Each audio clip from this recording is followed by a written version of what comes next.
सभी साथियों को नमस्कार। आज हम लोग जानने की कोशिश करेंगे जो संसद में जो मेंबर बैठते हैं उनको कितना वेतन मिलता है, चाहे लोकसभा में हो या राज्यसभा में हो या फिर सभापति हो या फिर लोकसभा अध्यक्ष हो या फिर उपाध्यक्ष हो। तो साथियों, समय की न बर्बादी करते हुए हम अपने टॉपिक को स्टार्ट करने की कोशिश करते हैं।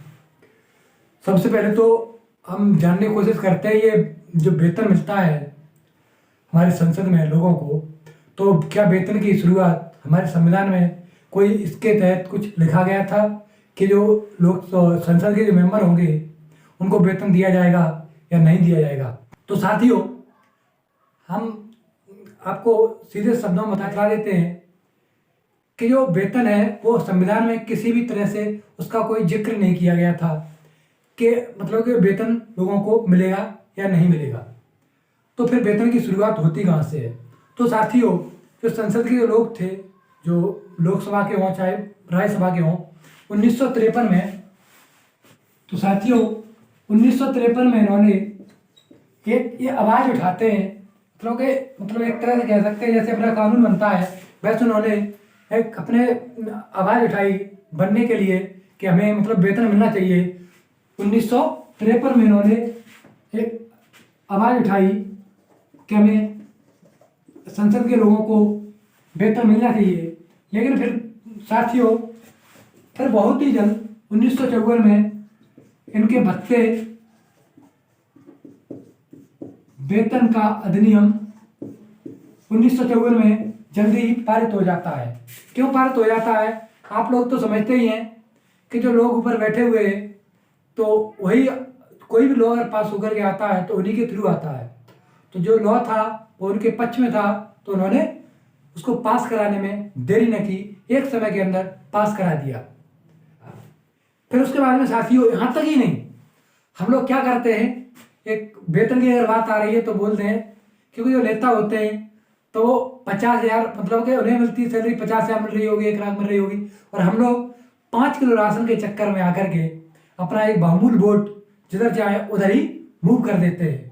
हम ये नहीं देख रहे कि कहाँ रोजगार है, कहाँ बेरोजगारी है, कहाँ पे क्या है। हमारा जो सरकारी संपत्ति, मैं ज़्यादा नहीं बोलना चाहूँगा राजनीति के बारे में, मैं अपने टॉपिक को शुरुआत करता हूँ। तो दोस्तों, 2018 में फिर क्या हुआ कि जो भत्ता था इनका जो मिलता था वो क्या था, 50,000 रुपये महीना मिल रहा था। 50,000 महीना मिल रहा था 2018 से पहले।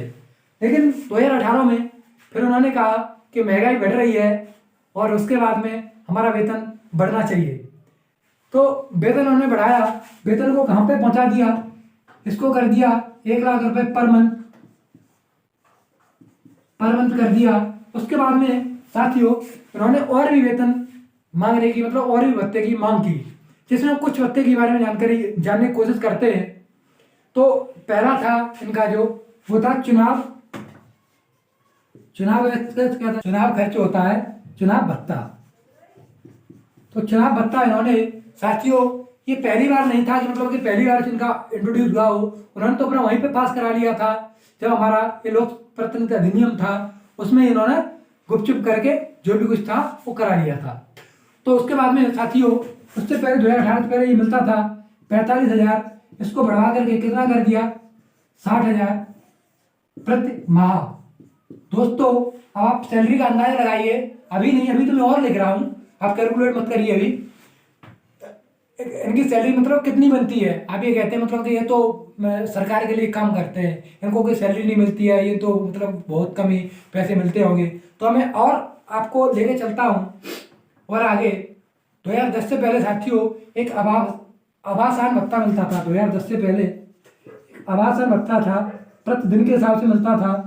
तो उसको बढ़ा करके कितना था, 2010 से पहले ये क्या था, उसको बढ़ा करके इन्होंने 2,000 रुपये कर दिया। साथियों, बात यहाँ तक नहीं रुकती है, बात और कुछ भी आ गई। 1976 में हमने बात की थी पेंशन की, उन्होंने 1976 में पेंशन बढ़ा दी कि 5 वर्ष के लिए पेंशन के ही हकदार हो गए।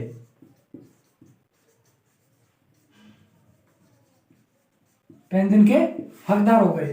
साथियों, उसके बाद में होता क्या है कि ऐसे ही हमारे जो लोकसभा अध्यक्ष है, लोकसभा उपाध्यक्ष है, राज्यसभा के सभापति है या उपसभापति है उनको भी वेतन मिलता है। तो इनका वेतन है ये सारी संसद तय करती है और जो इनका वेतन है वो संसद निधि पर भारित होता है।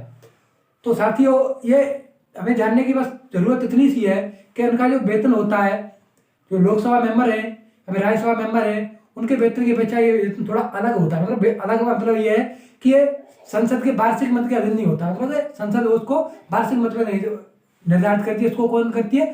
संचित निधि निर्धारित करती है।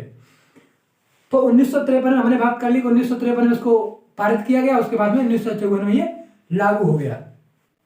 तो साथियों फिर हम अब देखते हैं राज्यसभा के सभापति के वेतन के बारे में और राज्यसभापति के उपसभापति के वेतन के बारे में और लोकसभा अध्यक्ष और लोकसभा अध्यक्ष के वेतन के बारे में।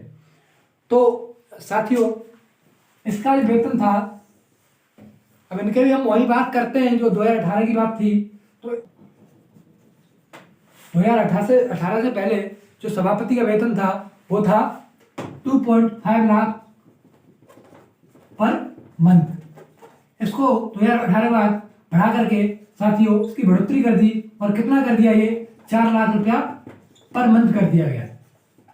ठीक है साथियों, अब हम देखते हैं लोकसभा अध्यक्ष जो होते हैं उनको भी न्यायिक भत्ता मिलता है। मतलब कि ऐसे लोकसभा मेंबर है उनको तो भत्ता मिलते ही, सब भत्ता मिल गए, उसको इंक्लूड करने के बाद एक एनुअल भत्ता मिलता है जिसको हम कहते हैं न्यायिक भत्ता। मतलब कि एक हमारा न्याय करते हैं, जैसे लोकसभा अध्यक्ष क्या वहाँ पे काम करता है, किसी को न्याय करने का काम करता है। मतलब कि जो बिल बनाया जा रहा है उसको पहले तो वो वोट नहीं देता है, उसके बाद में अगर जरूरत पड़ती है उसकी तो अपना न्याय दे करके उसी को पारित करा देते हैं। तो ऐसे इनको एक न्यायिक भत्ता मिला। न्यायिक भत्ता किसको मिलता है? जो कैबिनेट मंत्री होते हैं उनकी दर जो होती है उनको न्यायिक भत्ता मिलता है, उसी हिसाब से इनको न्यायिक भत्ता दिया गया। तो न्यायिक भत्ता दोस्तों कितना मिला था? तो इनका जो भत्ता था न्यायिक भत्ता पहले था 2000 रुपये पर मंथ, पहले था 2000 रुपये पर मंथ। किसका? ये हम बात कर रहे हैं अभी लोकसभा अध्यक्ष के बारे में। लोकसभा अध्यक्ष को न्यायिक भत्ता मिल रहा था, ये किसके बराबर था? हमने अभी बात की कि जो संचित क्योंकि जो कैबिनेट मंत्री होते हैं उनके बराबर इनको न्यायिक भत्ता मिल रहा था। हम दोबारा बात करते हैं राज्यसभा के सभापति के बारे में। जो राज्यसभा के सभापति का जो भत्ता होता है वो राज्य मंत्री की देय के बराबर होता है। मतलब कि जो राज्य मंत्री को जो भत्ता मिलता है न्यायिक भत्ता, उनको राज्य मंत्री को अगर हम बात की जाए तो उनको न्यायिक भत्ता मिलता है कितना? 1000 रुपये पर है, मतलब पर मंथ मिलता है। तो उसी हिसाब से इनको न्यायिक भत्ता दिया जाने लगा।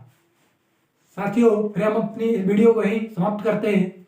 नेक्स्ट वीडियो हम जानने की कोशिश करेंगे कि लोकसभा अध्यक्ष है उनका क्या लोकसभा अध्यक्ष होता है, उनका चुनाव कैसे होता है, उनकी शक्ति क्या है, उनके कार्य क्या है, और उसके बाद में हम थोड़ा सा उसी वीडियो में हम फोकस करने की कोशिश करेंगे लोकसभा उपाध्यक्ष के बारे में कि जो राज्यसभा होते हैं, मतलब कि एक तरह कह सकते हैं संसद के पीठासीन के अधिकारी के बारे में।